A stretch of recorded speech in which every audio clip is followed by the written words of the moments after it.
Campaign चलाई है कि बेटी बचाओ और बेटी पढ़ाओ, क्या हमारे पाकिस्तानी माशरे के अंदर आज भी बेटी के पैदा होने पर उसी तरह ही मातम किया जाता है, नाराज़गी का इजहार किया जाता है? किस तरह से बिहेव करते हैं जब बेटी पैदा होती है यहाँ पर? बिल्कुल, आज भी लोग कहते हैं जी बेटी हुई तो मिठाई क्यों बांटी। जो पॉजिटिव होते हैं उनको फिर नेगेटिव बना दिया जाता है, और ये अच्छी चीज़ नहीं है। बेटियों के लिए तो ज़्यादा एप्रिसिएशन होनी चाहिए।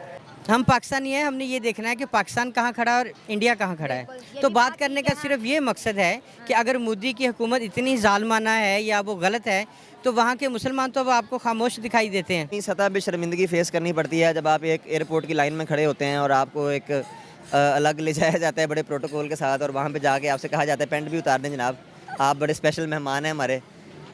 हेलो, मैं नवीन, आप देख रहे हैं रिएक्शन नवीन। आज पाकिस्तान में इतना ज़्यादा हालात ख़राब हो गया है कि वहाँ बेटियाँ पैदा होने पर मातम मना रहे हैं। चलिए वीडियो में आगे देखते हैं उनका रिएक्शन और क्या कहते हैं। क्या वजूहात है, क्यों इतनी नफरत किया जाता है जो लड़कियां फील्ड में काम कर रही हैं, जो जॉब्स कर रही हैं, अपना घर चला रही हैं?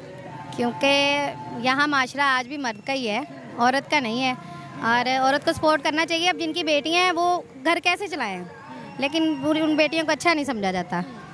अच्छा, आपने बेटियों की बात की, बेटियों की पढ़ाई के ऊपर माशरा कितना ज़्यादा कहते हैं ना ध्यान दे रहा है? क्या हमारे माशरे के अंदर ये सेंस है कि बेटी को पढ़ाना चाहिए? आजकल तो अल्हम्दुलिल्लाह बहुत अच्छा माहौल हो गया है, पढ़ा रहे हैं बच्चों को, लेकिन फिर भी ज़्यादा के मामले में हाँ जी सोचा जाता है, कंप्रोमाइज़ नहीं करते लोग किसी भी तरह का।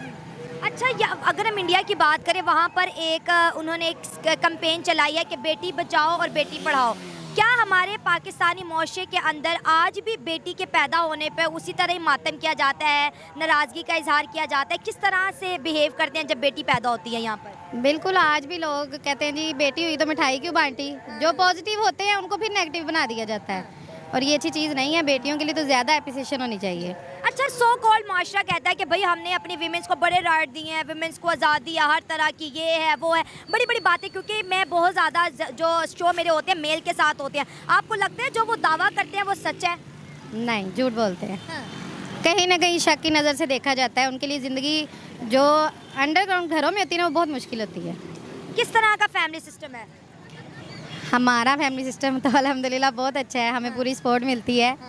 तो बाकियों का तो मैंने देखे हुए हालात लोगों के बहुत ही बुरे चल रहे हैं आजकल, बहुत बुरे हालात चल रहे हैं। अच्छा, एक खबर है, 3 दिन पहले जनरल हॉस्पिटल की छत से एक माँ ने कूदकर खुदकुशी कर ली क्योंकि उसके घर जो है तीसरी बेटी पैदा हुई थी। तो जब इस तरह के केस सामने आते हैं, आपको क्या लगता है कि ये माँ ने खुद किया है? ज़ाहिर कोई माँ तो ना बच्चा मारेगी ना खुद, या फिर हस्बैंड की तरफ से होगा, या फिर ससुराल का प्रेशर होगा? नहीं, ये ससुराल का और सबसे ज़्यादा हस्बैंड का प्रेशर होगा। ऐसे तो नहीं हो सकता। बेटियाँ तो रहमत होती हैं, उनको अच्छे से वेलकम करना चाहिए। और जो इंडिया बेटी क्या कर रहा है, बेटी पढ़ाओ बेटी बचाओ, आप इस स्कीम के बारे में क्या कहेंगी? बहुत अच्छा काम कर रहे हैं वो, हमसे आगे नहीं कर रहे हैं इसका मतलब है। बिल्कुल, उन्होंने कहा कि बेटी को मारना नहीं है भाई, इसको बचाओ और इसको पढ़ाओ। वो नॉन मुस्लिम होके आगे निकले हैं तो उनको सलूट है। सलूट है। क्या इंडिया और पाकिस्तान के ताल्लुकात के बारे में क्या कहेंगे? अगर ऐसी वो चलाएंगे, हदायत लोगों को देंगे तो फिर तो अच्छे ताल्लुकात ही होने चाहिए। मतलब अगर वो बेटियों को सपोर्ट करें तो अच्छे ताल्लुकात होने चाहिए। Okay, thank you. देखें, as a head of state ये अमल उनका बड़ा सराहे जाने के लायक है, और स्पेशली जबकि वो हिंदू कम्युनिटी से ताल्लुक़ रखते हैं, और उन पे माजी में कुछ ऐसे दाग भी रहे हैं कि बुचर ऑफ कसाब और इस तरह के अलकाबाद से भी नवाजा जाता रहा है उनको। उसके बावजूद जब वो पावर में आए हैं, वो मुसलमानों के लिए कुछ सोच रहे हैं, तो ये इंडिया के मुसलमानों के लिए बड़ी खुशाइंद बात है, और हम भी इसको बड़ी पॉजिटिव नज़रिए से देख रहे हैं। And respect to mister Modi. अब अपनी बात कर लेते हैं। हमने कभी जुर्रत नहीं की कि अपने हिंदू लोगों के साथ होली मना लें, दिवाली मना लें, या उनके टेंपल्स को बढ़ाने की, तादाद बढ़ाने की बात करें, उनके लिए कोई अपने बजट में से स्पेसिफिक फ़ंड जारी करें।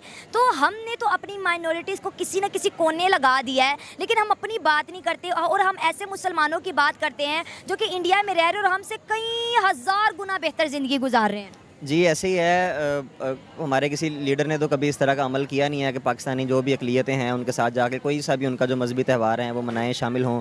बिलावल भुट्टो 1-2 बार गए हैं, बड़ा अच्छा लगा है मुझे ये देख के, क्योंकि अकलियतें जो हैं उनको पाकिस्तान में तहफ़्फ़ुज़ का एहसास होना चाहिए, और उनको हर तरह की मजहबी आज़ादी होनी चाहिए। वो अपने जो भी उनके रसूमात होती हैं, मजहबी रसूमात होती हैं, वो उसको मुकम्मल तरीके से और खुल के जो है वो मना सकें, खुशियाँ उसकी। और दूसरा, इमरान खान से थोड़ी हमें तवक्को थी कि अगर वो मतलब हेड ऑफ़ स्टेट रहते हमारे मुल्क के, तो वो शायद कुछ सोचते इस बारे में। में, जैसा कि उन्होंने करतारपुर में भी मुजाहरा किया है सिखों के लिए। एक बड़ी बात है कि मैंने अपने छोटे का काम करना चाहिए। हाँ जी, ना। बिल्कुल बिल्कुल। अच्छा, ये लास्ट इस्लामाबाद से एक वीडियो भी जारी किया था जिसमें बच्चों ने जम के होली मनाई अपनी हिंदू माइनॉरिटीज़ के साथ। तो जो हमारी एजुकेशन कमीशन है उसने जो है बैन लगा दिया कि भाई आज के बाद पाकिस्तान के अंदर होली नहीं मनाएंगे, जबकि हमारे झंडे के अंदर सफ़ेद रंग हमें बताया जाता है कि ये माइनॉरिटीज़ के लिए है। जी जी बिल्कुल। एज आवाम तो हम लोगों का दिल काफ़ी बड़ा है। एज आवाम जो है वो हिंदुओं के साथ जो रहते हैं वहाँ पे उनके इलाके में, सिंध में मोस्टली आपको पता है हिंदू कम्युनिटी ज़्यादा है, लाहौर में सिख वगैरह ज़्यादा है। तो जो अवामी सतह पे जो लोग हैं वो मिलजुल के रहते हैं उनके साथ, उनकी खुशियों में भी शामिल होते हैं, उनके त्योहारों में भी शरीक होते हैं, खाना पीना भी खाते हैं उनके घर से। इवन मेरे कई क्रिश्चियन दोस्त हैं, एक दो सिख दोस्त भी हैं। मैं नॉर्मल जिस तरह अपने बाकी मुस्लिम दोस्तों के घरों में जाता हूँ ऐसे ही उनके घरों में भी जाता हूँ।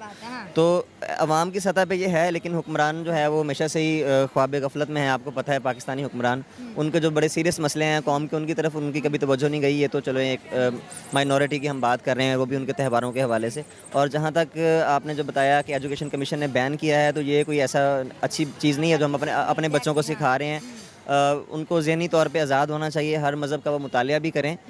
जब मैं हिफ़्ज़ कर रहा था तो मैं देवबंदी एक मदरसे में था और वहाँ पे हमें सिखाया जाता था कि काफ़र काफ़र शिया काफ़र। मैं वो जुलूस निकलता था तो सबसे आगे आगे नारे लगा रहा होता था। लेकिन जब उसके बाद मैं थोड़ा बड़ा हुआ, थोड़ी समझ बूझ आई, अब मेरे हर तबका फ़िक्र के लोग दोस्त हैं। अहले तशीह मेरे दोस्त हैं, क्रिश्चियन मैंने आपको बताया दोस्त हैं। देखिए हमारे पेरेंट्स ने हमें ये सिखाया, वो एक शेर मैं कहना चाहूँगा इस मौके पर कि करनी है तकमील मुझे गुलदस्ता है ज़ीस्त की, जहाँ हसीन फूल देखता हूँ चुन लेता हूँ।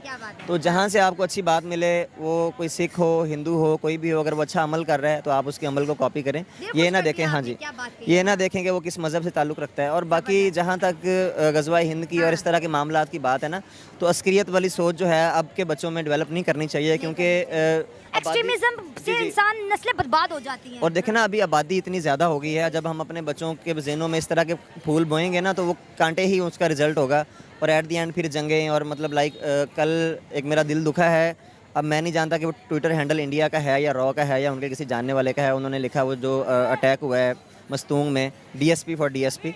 तो अगर आप इस तरह की सोचों की आबियारी करेंगे ना तो फिर डीएसपी फॉर डीएसपी चला रहेगा। कहीं पे धमाका होगा, कहीं पे ब्लास्ट होगा, किसी का बच्चा किडनैप कर लिया जाएगा, कहीं पे जो है वो किसी मजहबी जो मतलब इज्तिमा हो रहा होता है उसको सबोताज किया जाएगा। तो प्यार, मोहब्बत, अमन के जो है फूल बोएं, बच्चों को सिखाएं कि बेटा इंसानियत है, प्यार है, हिंदू भी इंसान है, सिख भी इंसान है और पॉजिटिविटी होनी चाहिए। अभी देखें जैसे पाकिस्तान मैच खेलने गया हुआ है इंडिया के अंदर, और मुझे बड़ा अच्छा लगा है जब वो एयरपोर्ट पे इतना बड़ा वार्म वेलकम किया गया है, बहुत ज़बरदस्त अवाम की तरफ से। और इवन जो उनके सिक्योरिटी इदारों के अहलकार थे उनके चेहरों पे भी मुस्कुराहटें थी पाकिस्तान टीम के जिस प्लेयर्स को देख के। तो इस तरह की स्पिरिट होनी चाहिए, वो भी पॉजिटिविटी से आगे बढ़ना। हाँ जी, वो भी यहाँ पे खेलने आए, हम भी जाएँ। जैसे वो करतारपुर पे आते हैं सिख या हिंदू, कुछ मॉन्यूमेंट्स हैं पाकिस्तान में हिंदुओं के, तो हमारा भी दिल करता है हम भी अजमेर शरीफ जाएं, दिल्ली की जामे मस्जिद देखें, ताजमहल देखें, घूमें फिरें वहाँ पे, मुंबई जाएं, फिल्म सिटी देखें। बड़ा दिल करता है। हाँ लेकिन ये हो नहीं पाता आप क्या बात कर रहे हैं, ज़्यादातर लोगों को तो अभी वीज़ा ही नहीं मिले वर्ल्ड कप के लिए। उसमें भी कहीं ना कहीं हमारा ही कसूर था कि एक टैग लगा हुआ टेररिज्म का हमारे ऊपर और उसको बेस बना के उन्होंने कहा जी इनकी सिक्योरिटी। बेस क्या, हकीकत भी तो है ना हाँ जी, अरसलान भाई, ये हकीकत है कि हमारा मुल्क जिस तरह से पूरी दुनिया में बदनाम हो गया। कौन चाहेगा कि ये हमारे मुल्क में, लोगों के दिलों में डर बैठ गया, उन्हें नहीं पता कौन शरीफ इंसान है, कौन टेररिस्ट है। अब जो टेररिस्ट के जो सर के ऊपर दो सींग तो होते नहीं, हम जैसे ही लोग होंगे। हाँ जी बिल्कुल, ऐसे जी खौफ बैठ चुका है लोगों के दिलों में और हमारा इंटरनेशनली जो इमेज है वो बहुत मुतासर हुआ है। देखें हुक्मरानों को तो एट दी एंड कहीं ना कहीं से एड मिल ही जाती है और कहीं से नहीं मिलेगी तो IMF के कोई चीज़ गिरवी रखवा देंगे। लेकिन जो अवामी सतह पे शर्मिंदगी फेस करनी पड़ती है जब आप एक एयरपोर्ट की लाइन में खड़े होते हैं और आपको एक अलग ले जाया जाता है बड़े प्रोटोकॉल के साथ, और वहाँ पे जाके आपसे कहा जाता है पेंट भी उतार दें जनाब, आप बड़े स्पेशल मेहमान हैं हमारे। तो हमारे वज़ीर-ए-आज़म के साथ इस तरह का सलूक हो चुका है अवाम, तो फिर उसने हाँ जी उसने कोई एहतजाज की सदा बुलंद नहीं की तो अवाम हमारी चुपचाप गुजर जाते हैं। हमारी अवाम का वो हाल है कि वो बादशाह सलामत बंदे दो करते हैं चित्र मारने वाले, टाइम ज़्यादा